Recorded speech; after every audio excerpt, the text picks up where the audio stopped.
আমি জানতে পারছি ছোট ছোট বাচ্চারাই আমার বলতেছে আন্টি খালেদার এই যে দেখেন ল্যাংটা ছবি দেখাইতেছে। হ্যাঁ, তখন আমি কইছি কি কে দেখাইতেছে, এমক একটা বেড়া। আমি কি নাম কি, নাম তো জানি না। হ্যাঁ, মেয়ে খালেদার সাথে মাদ্রাসায় পড়ে। ওরা আমি বলছি কি তোলে কেমনে গেছে ওই জায়গার ভিতরে। ওরাকে খালেদারে ডাইকে নিয়া ওরে মনে করেন যে ওর মেয়ের সামনে ওর কাপড় চোপড় সব খুললা ওরে দর্শনের চেষ্টা করছি, ঠিক আছে, এবং কি ভিডিও ফুটেজও আছে। তারপরে আমি ওর কাছের থেকে সর্বপ্রথমে মোবাইলটা নিচ্ছি। মোবাইলটা নেওয়ার পরে তারপর ওর আমি ভালো মতো জিজ্ঞাসা করছি। জিজ্ঞাসা করার পরে সে স্বীকার করে না। স্বীকার করানোর পরে এলাকার জনতা ওরা মাইরা ফেলানোর একটা প্ল্যান করছে। পরে আমি কইছি কি না, মাইরা ফেলাইও না, আমরা আইনের হাতে উঠাই দিই।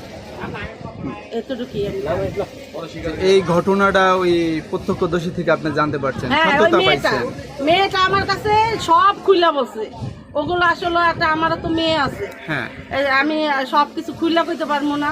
আমি একটা মা, মানে সম্পূর্ণ সে খুইলা বলছে, এবং কি তার যদি জবানবন্দি নেন সে সম্পূর্ণটা খুইলা কইতে পারবে। এটা কি ওই কোনো প্রবলন দেখাইয়া এই কাজগুলো করছে? না, প্রবলন না। আরে মনে করেন ওর মাইয়ার সাথে পড়াশোনা করে, ওই হিসাবে ডাইকা নিছে, ডাইকা নিয়ে পরে জোর করে সাথে এগুলো করতেছি।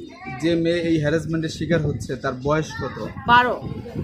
12 থেকে 11 আনুমানিক। স্থান তো এই করাইলেই আপনার ইন্টারভিউটা স্কুলের পাশে গলিতে সে থাকে, বাসার বাড়িতে। ওনার গ্রামের বাড়ি কোথায় বলতে পারেন? হ্যাঁ, ওনার গ্রামের বাড়ি হইল আপনার চাঁদপুর মনে হয় আমার। আপনারা এই যে হ্যারাসমেন্ট করছে তার কি বিচার চান? হ্যাঁ, সর্বোচ্চ বিচার হবে ওই লগা ফাঁসি। জি,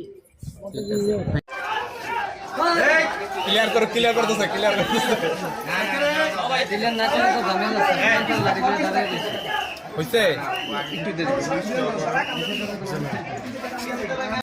জি ভাই, কি ঘটনা ঘটছে? ওই একটা যুবককে দেখলাম যে এই পাঠশালা স্কুল থেকে পুলিশে আটক করে নিয়ে গেছে। আসলে ঘটনাটা কি আমাকে একটু যদি বলবেন। আমি যেটা শুনছি যে এলাকায় যেহেতু আমরা প্রতিনিধি আছি, যারাই আছে মহামন্ত্রীর সবাই আছে, আমাদের সবাই আসছিল এখানে, যে আসলে বিষয়টা কি।